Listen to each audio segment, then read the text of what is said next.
अस्सलामुअलैकुम my YouTube family, कैसे हैं आप लोग। उम्मीद करती हूँ आप लोग खैर खैरियत से होंगे और खुशबाश होंगे। अपने एक और नए व्लॉग के साथ आप लोगों के सामने हाजिर हूँ। ये जी आ गया था मेरा पार्सल। मैंने अपने मोबाइल का कवर मंगवाया था। तो मैं बहुत दिनों से ऑनलाइन सर्च कर रही थी कि कोई खूबसूरत सा मुझे अपने मोबाइल का कवर मिल जाए तो मैं मंगवाऊँ। तो यहाँ पे जी आ गया है मेरे मोबाइल का कवर, जो बहुत ही खूबसूरत लग रहा था। और आप लोगों ने अगर अभी तक मेरे चैनल को लाइक और सब्सक्राइब नहीं किया है तो फटाफट से जाके लाइक और सब्सक्राइब कर दें और बेल आइकन का बटन दबाना मत भूलिएगा, ताकि आने वाली वीडियोस का नोटिफिकेशन आप लोगों को मिलता रहे। चूँकि इस टाइम पे रश थोड़ा कम था, हम लोग इस टाइम पे आए थे, तो मैंने सोचा कि फटाफट से अपने ग्रॉसरी वगैरह ले लूँ, क्योंकि यहाँ पे ग्रॉसरी लेने में जो है जब रश ज़्यादा होता है तो बहुत लंबी लंबी लाइनें होती हैं। तो आज थोड़ी लाइनें कम थी तो बड़े ही आराम से अपनी शॉपिंग जो है वो कर ली थी। आज तो मैंने अपने सारे ही काम फटाफट निपटा लिए थे, क्योंकि मुझे ग्रॉसरी करने जाना था। तो मैंने सारे काम निपटाए और उसके बाद हम आ गए थे ग्रॉसरी करने इम्तियाज़ में।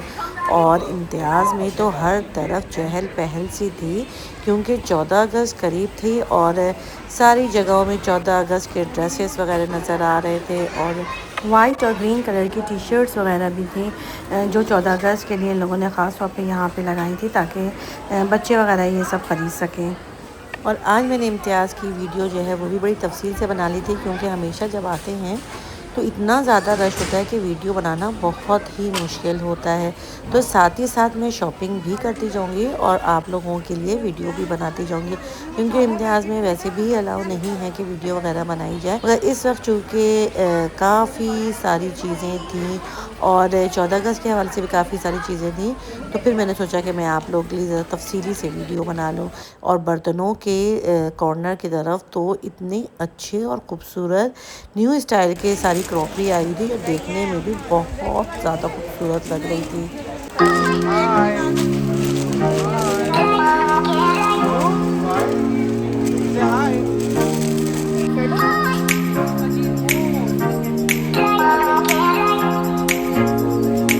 बस ये था कि फटाफट से हम जो है अपनी शॉपिंग वगैरह कर रहे थे ग्रॉसरी की, और जो जो चीज़ें मुझे लेनी थी वो ले ली थी। फिर इसके बाद फिर मैं सब्ज़ियों के इसमें आ गई थी, और जो सब्ज़ी वगैरह मुझे लेनी थी वो भी मैंने यहाँ पे ले ली थी, क्योंकि यहाँ पे इस टाइम पे सब्ज़ी जो है वो बहुत अच्छी मिलती है। और ये था कि जो और शॉप्स के रेट और इम्तियाज़ के रेट के सब्ज़ियों में फ़र्क है। तो फिर मैं जब यहाँ पर आती हूँ तो फिर सब्ज़ी वगैरह ले लेती हूँ। इसके अलावा फिर मैं बीच में भी 2-3 दफ़ा चक्कर लगा के यहाँ पे जो सब्ज़ियाँ ख़त्म हो जाती हैं वो भी आके ले लेती हूँ।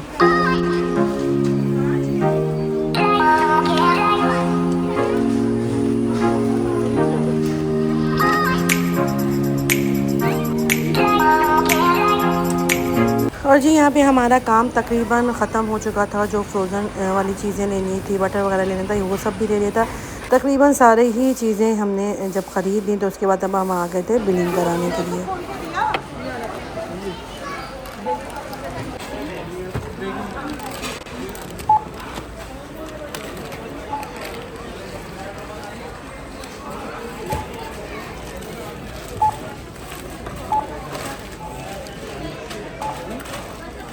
जल्दी जल्दी हम लोग बिलिंग वगैरह करा रहे थे, क्योंकि आज मैंने खाना नहीं बनाया था। क्योंकि बस दफ़ा ऐसी चीज़ें होती हैं कि जो उसी वक्त ताज़ा ताज़ा गरम गरम बनाई जाती हैं। और चूँकि आज मुझे बनाना था स्ट्रीट स्टाइल बन कबाब, तो वो मुझे उसी वक्त जाके बनाना था। तो बस मैं ये सोच रही थी कि फ़टाफ़ट ये सारी चीज़ें कर लूँ और उसके बाद फिर मैं घर जाके बन कबाब बनाऊँगी। और जी यहाँ पे हम आ गए थे घर, और इतने ज़्यादा थक चुके थे कि सारा ग्रॉसरी का सामान वगैरह मैंने रख दिया था कि मैं इसको बाद में सेट करूँगी, जब मैं सारे ही कामों से फ़ारिग हो जाऊँगी। और प्याज और आलू वगैरह मैंने डाल दिया था। उसके बाद फिर हमने पी गर्मा गर्म चाय और साथ ही बिस्किट खाए, और साथ ही मज़ेदार से पॉपकॉर्न जो थे वो भी रेडी हो गए थे। तो बस यहाँ पर मैं ये सब चीज़ें खाने के बाद जो है अपने बर्गर बनाने की तैयारी करूँगी, क्योंकि इसमें लाज़िमात तो काफ़ी सारे थे। शामी कबाब तो मैंने पहले ही बना के रखे हुए थे, और बस फिर फ्राइज़ वगैरह काट लिया था, फ्राइज़ तला, और साथ ही फिर मैंने अंडे डालकर और कबाबों को तल लिया था। और ये बहुत ही मज़ेदार से बन कबाब बनने वाले थे। और इसके साथ ही मैंने बनाया था दही का मज़ेदार सा रायता। अच्छा, ये नॉर्मली रायता जो था, इसमें मैंने हरा धनिया, पुदीना, इसके अलावा इसमें मैंने नमक डाला था, हरी मिर्चें डाली थी, और सफ़ेद ज़ीरा जो था वो भी डाल दिया था। और आखिर में मैंने इसमें नींबू निचोड़ कर डाल दिया था और उसको अच्छी तरह से मिक्स कर लिया था। तो इस दही के रायते का टेस्ट जो था वो बिल्कुल बाज़ार के स्टाइल के दही के रायते का था और बहुत ही टेस्टी था।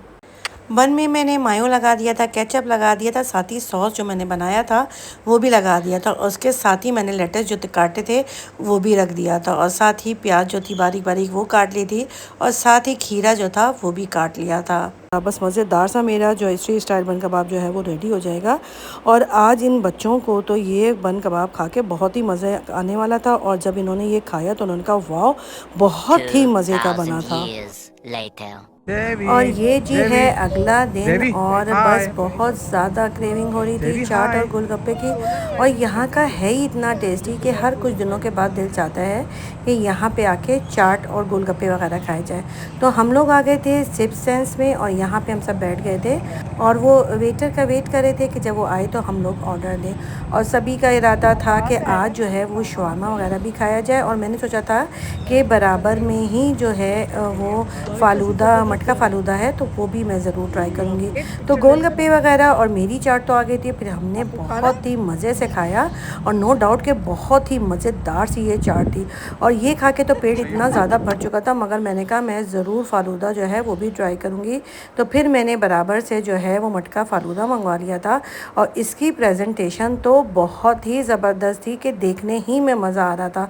तो बस फिर मैंने ये सोचा कि अब इतना ज़्यादा पेट फुल है मगर खाना भी ज़रूरी था तो सारे ही मिलके इसको ट्राई कर लेते हैं। और फिर हम सब ने इसको मिलके मज़े से खाया और इसी के साथ दीजिए मुझे इजाज़त। अपना ढेर सारा ख्याल रखिएगा। अल्लाह हाफ़िज़।